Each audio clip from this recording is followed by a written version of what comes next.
I'm Dr. Travis Peterson. I'm an orthopedic hand surgeon at Tri-City Orthopaedic Clinic. I've been with the clinic for the last 5.5 years. So I'm fellowship trained in hand surgery, which means that after your orthopedic training, you can choose to do an additional period of subspecialty training in hand surgery. And so that's what I did. I did a year fellowship at the University of Massachusetts in hand surgery. I also have a certificate of added qualification in hand surgery.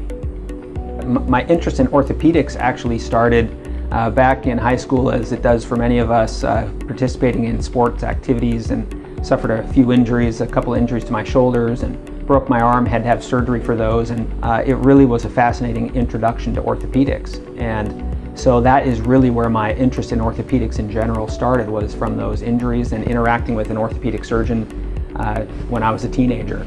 And I was impacted substantially by his ability to help me take an injury that was pretty devastating and then be able to get back to doing the activities and sports and other activities that I wanted to be able to do.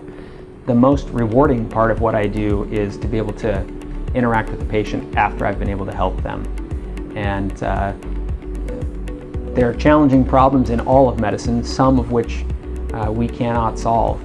But there are a number of things where we can really make an impact. And so to have a patient with me back in the office after having helped them with an injury, whether it was sending them to therapy or treating it with a cast, or after a surgery that we've performed, to have them back with me in the office and to have them express appreciation for impacting their life in a positive way is really the most rewarding thing that I do.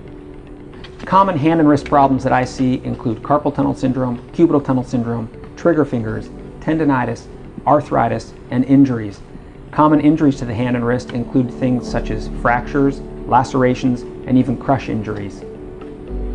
My family and I moved to the Tri-Cities 5.5 years ago. We've really enjoyed living here and getting involved in the community. I've found over the years that my kids' hobbies have become my hobbies, and we spend a lot of time together doing sports, music, scouting, church, and other activities.